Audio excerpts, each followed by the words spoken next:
How to introduce yourself. ये एक ऐसा सवाल है जिसका जवाब अलग अलग हो सकता है, जिसका जवाब आपकी पर्सनालिटी से रिलेटेड हो सकता है। So of course you all are unique, you all are different, तो आपके जवाब भी डिफरेंट होंगे।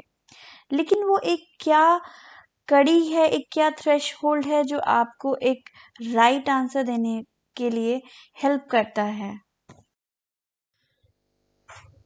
तो अगर आप एक फ्रेशर हैं, या ये आपका फर्स्ट जॉब इंटरव्यू है, या आप बहुत परेशान हैं, वरिड हैं कि सेल्फ इंट्रोडक्शन देना कैसे है, सेल्फ इंट्रोडक्शन होता क्या है, तो don't you worry, let's dive it your way.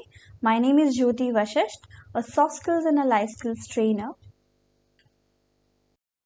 This video is divided into 3 parts. This is the part 1 of self introduction for freshers. Let's begin. So with the help of this video, I will be telling you 8 points to structure the question, tell me something about yourself.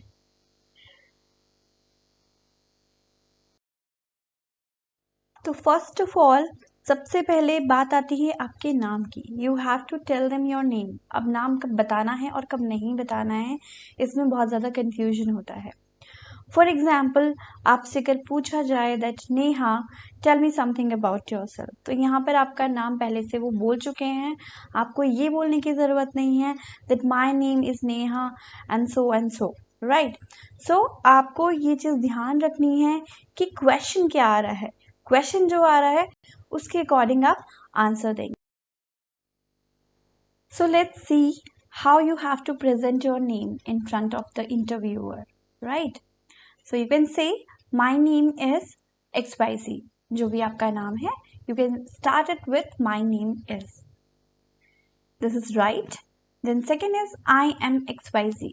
आप अपना नाम बता सकते हैं I am के साथ, right? This is also right.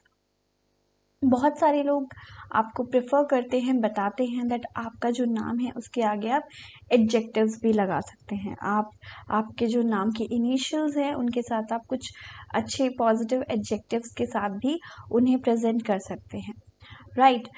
As you can say my name is Aditi, I am very adventurous, like that. But ये आपकी विश है, अगर आपको ये सूट करता है तो आप इसे बोलिए, अगर नहीं करता है तो you can always skip it. तो पहली चीज़ है आपको इन 2 लाइनों से अपना नाम, इन 2 लाइन से अपना नाम स्टार्ट करना है। My name is my I am, right? क्या नहीं बोलना है? माई सेल्फ नहीं बोलना है। This is a wrong English. आपको माई सेल्फ नहीं बोलना है। माई सेल्फ का मतलब होता है मैं खुद से। तो आप खुद से कुछ नहीं हो सकते। आप, आपका नाम है, आप उसको नाम बताएंगे अपना विद दीज 2 लाइन्स, फर्स्ट और second, right? Moving forward, so in the process of giving self-introduction, you have to include where are you from.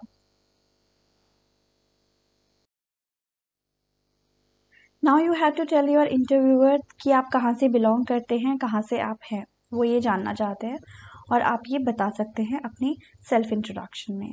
तो how I am from आप बोल सकते हो, I belong to आप बोल सकते हो, right? I belongs to नहीं बोलना है। This is again a wrong English. Belongs नहीं लगेगा I के साथ, तो आप बोलेंगे I am from, I belong to, right? तो इस तरह से आप बता सकते हैं आप कहाँ से हैं। अब क्या होता है कि कुछ लोग बहुत डिटेल में बताते हैं कि हम कहाँ से हैं, वो अपना पूरा गली मोहल्ला, मकान number, everything they will tell you. But आपको बेसिकली इसको बहुत जनरल रखना है। You will have to say your street and your city. I am from UP, from Meerut, right?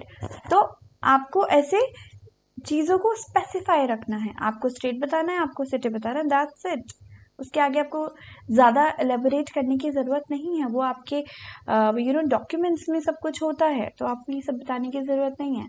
तो आपको ये फ्रेम आउट करके रखना है।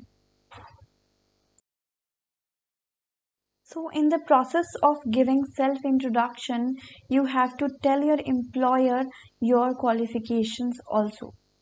So there are certain levels of the qualification you are having. So accordingly, you have to present your qualifications. Let's see.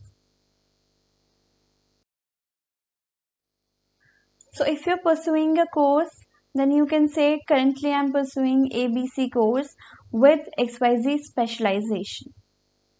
And if you have done your graduation, you can always mention that I have done my graduation from XYZ University in ABC specialization. Then it must be in the reverse chronological order. So that's why you have to tell in a reverse order. First the course you are pursuing, उससे पहले आपने क्या किया है, then उससे पहले आपने schooling कहाँ से की है. अगर आपकी स्कूलिंग आपकी 10th और 12th सेम स्कूल से है, तो आप कह सकते हैं I did my schooling from ABC school, right. अगर एक स्कूल से नहीं है तो आपको कहना पड़ेगा I completed my 12th from so and so school and I did my 10th from ABC school. So अब you can see her sentence के लिए हमने जो स्टार्टिंग है वो अलग वर्ड से की है. आप बार बार आई कंप्लीटेड बोलेंगे या आई डिड बोलेंगे या आई हैव डन बोलेंगे तो वो थोड़ा सा मोनोटोनस हो जाएगा. So you have to have a variety here, right? So guys, this was the part 1. We will discuss remaining points in part 2. This video is sponsored by Trancos. Thank you so much.